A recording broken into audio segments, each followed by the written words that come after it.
Registered వీలునామా ఇప్పుడు వృద్ధాప్యంలో కానీ లేదా మంచం మీద లేవలేని స్థితిలో, అంతేకాకుండా తీవ్రమైన అనారోగ్య కారణాలు ఉండేటప్పుడు ఆ ప్రాపర్టీని తమ వారసులకు ప్రాపర్టీ అందించాలంటే రిజిస్టర్డ్ వీలునామా అని చెప్పి మనం అనేక సందర్భాల్లో మాట్లాడుకోవడం జరిగింది. అయితే కొన్ని సందర్భాల్లో రిజిస్ట్రేషన్ ఆఫీస్కి వెళ్ళలేని పరిస్థితి కూడా ఉంటుంది. సదర్ ఎవరైతే టెస్టేటర్ అంటారు, టెస్టేటర్ అంటే ఎవరైతే వీలునామా రాస్తున్నారో వాళ్ళకి సంబంధించి. అయితే రిజిస్ట్రేషన్ ఆఫీస్కి వెళ్ళలేని పక్షంలో ఆ రిజిస్ట్రేషన్ వీలునామాని రిజిస్ట్రేషన్ ఎట్లా చేసుకోవాలి, దీంట్లో చట్టంలో మనకి ఏమైనా వెసులుబాటు ఉందా అని చాలామందిలో ఒక ప్రశ్న ఉంటుంది. దీనికి న్యాయపరంగా లీగల్గా నేను ఒక క్లియర్ ఇన్ఫర్మేషన్ చెప్తాను. ప్రతి ఒక్కరు ఈ పేజ్ని ఫాలో అయిపోండి. రిజిస్టరే అంటే ఎవరైతే సబ్ రిజిస్ట్రార్ ఎస్ఆర్ఓ అంటాం, సబ్ రిజిస్ట్రార్ ఒక వెసులుబాటు ఉంది. అండర్ ద 1908 రిజిస్ట్రేషన్ యాక్ట్ ప్రకారం సెక్షన్ 3031 ప్రకారం రిజిస్ట్రార్ మన ఇంటికి వచ్చి లేదా మన హాస్పిటల్లో ఉంటే హాస్పిటల్లో కూడా వచ్చి అక్కడే ప్రాపర్టీని రిజిస్ట్రేషన్ చేసుకునే వెసులుబాటు కూడా ఉంది. ఈ విషయం మీ అందరికీ తెలుసా? నేను వివరించే ప్రయత్నం చేస్తాను. ఎగ్జాక్ట్లీ మీరు వింటుంది కరెక్టే.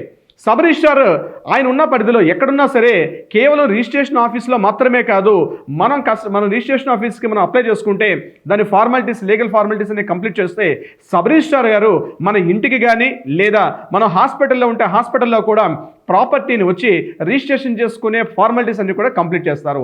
దీనికి రెగ్యులర్గా రిజిస్ట్రేషన్ ఆఫీస్కి వెళ్తే చేస్తే ఎటువంటి ప్రొసీజర్స్ ఉంటాయో సేమ్ యాజ్ యూజ్ ప్రొసీజర్స్ కూడా ఉంటాయి. సబ్ రిజిస్ట్రార్ గారికి రెగ్యులర్గా వీలునామాకి ఎంతైతే పేమెంట్ చేయాలో ఆ పేమెంట్ కాకుండా ఆయనకి యాక్చువల్గా ప్రైవేట్ అటెండెన్స్ అంటారు. అంటే మన ఇంటికి వచ్చి కానీ హాస్పిటల్కి కానీ వచ్చి కూడా సబ్ రిజిస్ట్రార్ గారు మన ఇంటికి వచ్చి కూడా ప్రాపర్టీని రిజిస్ట్రేషన్ చేసుకునే వీలు కూడా ఉంది, అంటే అవకాశం కూడా ఉంది. అయితే ఇక్కడ మనం పాటించాల్సింది ఏంటంటే number 1 health certificate is the most important. అంటే ఏంటి, మనం unable to move to the registration registration ఆఫీస్కి వెళ్ళలేని పరిస్థితి అన్నది మనం కన్ఫర్మ్ చేయాలి.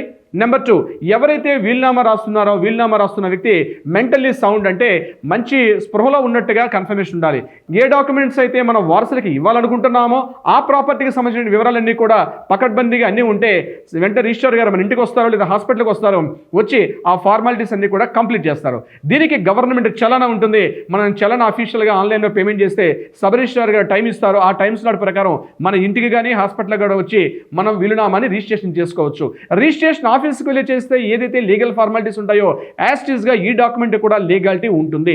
ఇది ప్రతి ఒక్కరూ తెలుసుకోవాల్సిన విషయం. ఇలాంటి వివరాలకు సంబంధించి ఏమైనా సూచనలు సలహాలు కావాలనుకుంటే కింద స్క్రోల్ అవుతున్న నెంబర్ని తప్పనిసరిగా కాంటాక్ట్ చేయండి. అంతేకాకుండా ఈ పేజ్ని మరిన్ని న్యాయ సలహా సంప్రదింపులకి ఈ పేజ్ని మీరు మాత్రం ఫాలో అవడం మర్చిపోవద్దు. అంతేకాకుండా ఈ వీడియో పైన మీ అభిప్రాయాన్ని ఎట్టి పరిస్థితుల్లో కామెంట్ చేయడం మాత్రం మర్చిపోవద్దు మై డియర్ ఫ్రెండ్స్. సో మీ రవీంద్రనాథ్, హైకోర్టు అడ్వకేట్, తెలంగాణ.